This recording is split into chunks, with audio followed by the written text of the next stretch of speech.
because I watched Carolina against State. Baycott, outstanding. Davis, outstanding. Yeah. That was not a typical I'm gonna blast you at our place kind of Carolina State game, though, which we've become accustomed to. Then they go to Syracuse. They play the zone. I get it. Roy's not still there, but that's a team they usually work over pretty good. Yeah. They didn't. No. Is it okay that I know Hubert said there were yellow flags? It's January 25th, and they're still kind of playing with their food. They're still not unleashing the fury. Am I waiting for the fury at the wrong time, or? I love the analogies here. Still playing with their food. They are, though. But I mean, and let's be honest. The one thing you notice about Carolina the other day is when they turn the ball over, it's a step on the gas moment for the other team. Yeah, man. I mean, man, when Carolina cashes out, the other crowd goes 94 feet in a snap and trying to get to the rim. And look, I still think that there's a growth plate to go here. And oh, by the way, when do we get the big three in tandem? When do we get Baycott, Love, and Davis rolling as one? I thought Love was better last night. I thought the zone helped And him Davis to get some struggled. better looks, and then Davis struggled. Yeah. But that's okay. I mean, heck, Davis is doing a lot of heavy lifting. So Boy, I'm not going to bag on him for having a half of an off night. And I talked to a coach the other day that says, look, we can go on Baycott, and he's been really good. He said, but the reason they're flexing right now is R.J. Davis. Yeah, it's as simple as that. But Giglio and I have been talking about this throughout the week because maybe I have the wrong standard for Carolina, but I think and they're 7-3 in the league, by the way. Well, and I told you I'd be surprised if they're less than 14-6 at the end. Okay, or so 15-5. I'm gonna flip on you what you've flexed on Carolina fans and Duke fans. You keep saying, "Hey, is this going to be on Twitter?" By the way, is somebody going to get upset because Ethan Raggy's involved? Or yeah. We covered that. We covered that. Though. We covered that. Just checking. So you've been banging this drum for State and Duke or Carolina and Duke fans that welcome to the rest of college basketball life. Yeah. So on one hand, you're saying, all right, well, you know what? You don't have a Hall of Fame coach anymore. And now things are kind of coming back to how everybody else lives. And that you're now just an NCAA tournament team. That's pretty good. Okay, so if that's Duke. I think that's Carolina too, by the way. I don't know that yet, is what I'm getting at. Well, it's true for both. I'm making the argument that it's both. It's true for both. If they're just like everybody else now, they're good basketball teams with good basketball coaches. Well, then we have to allow for the fact that our expectations for these teams have to change. Simple as that, right? And I think and that speaks to a larger trend with the ACC. Carolina's expectations have changed for this team and for this season and this team. They can keep their expectations as they want, and they can drive themselves nuts the same way that Kentucky fans do, and Kansas fans do, and UCLA fans who want to. Boy, it's going well in Lawrence right now. Yeah, right. Exactly.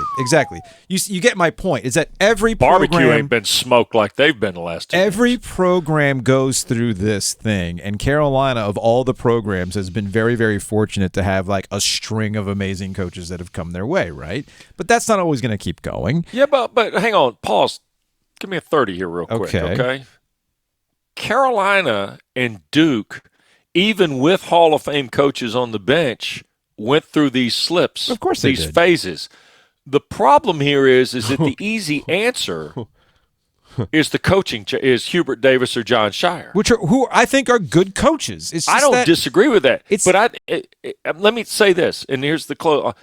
The patience factor in what Hubert Davis's personality is on the legacy program. Okay, last year, hot late, rode it all the way to the win at Cameron, into New Orleans in the national championship game. Who's to say that John Shire won't find that groove? I mean, it looks like Lively's playing better. Filipowski's been remarkable. Do we know where Whitehead is? I haven't been able to do anything today. No. So if Whitehead is able to come back, it looked like Proctor benefited from the Roach absence, and he's playing better. And who knows, Duke might hit that vibe. The patience factor with these guys and their personalities with these programs is what you have to understand as fans of Duke and Carolina. It's like I told you guys a year ago. Cautionary tale, Hubert Davis to John Shire here. What Hubert Davis went through last year doesn't necessarily end after last year, right? I mean, there's still things you have to do when you take over a program that's got this immeasurable standard, which Duke and Carolina do.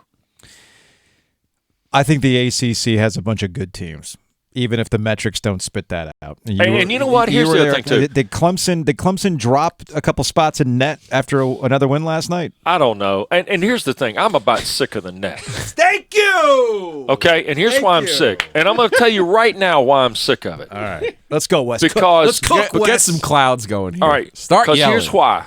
Yeah, I'm going to yell at some clouds. Just like Bart Simpson's front yard. I'm going to stand in the front yard and yell at clouds. I'm 57 years old. That's it. I'm 57 and I'm tired. I'm tired at 57. No. I think the expectation metric, the net just doesn't show up the third week of the season and all of a sudden release 350-odd teams or 360-odd teams, right? Mm-hmm.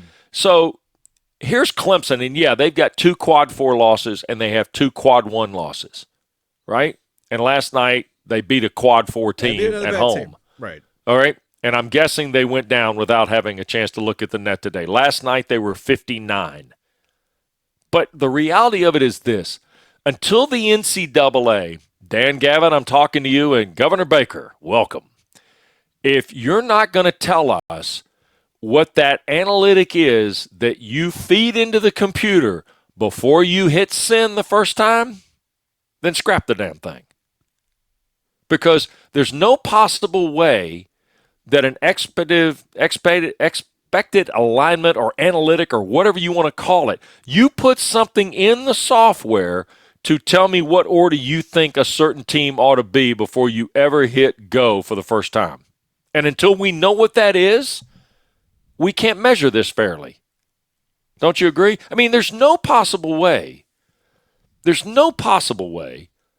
that Virginia Tech is 50 and Clemson is 59. Yeah, that makes no sense to me. Going into yesterday. There's no way. Clemson was 8-1 and Virginia Tech was 1-7 or 2-7 after beating Duke. There's no possible way that could be the analytic. And I'm not even talking about the State Carolina stuff or Virginia or even Wake Forest, who I think is better than 71, which is where they were yesterday. This damn thing is going to drive us crazy, and yet they want us to invest in it. It's ridiculous. Your net doesn't matter, Wes. Your opponent's net does. But, Joe, there's still some analytic they pour into the software before it starts. And we don't know. And it's not, they're not transparent. And we don't, and we don't know. Hell no, they're not transparent because it's the National Collegiate Athletic Association. And to end the conversation, it's a sorting tool for them. They don't ultimately, I mean, if they use net, I forgot who pointed this out to me, like, well, then just make it like they do with the NCAA hockey tournament. You know, like, all right, it spits out this auto-generated formula of how they played hockey, and that's how they come up with their seeding. But that's not what they do. It's a sorting tool. When's the sorting tool used? Is it used by the committee at the end? Don't know. Because you're giving me a variance every day of the sorting tool. Wes Durham. And I don't know where the sorting tool originated.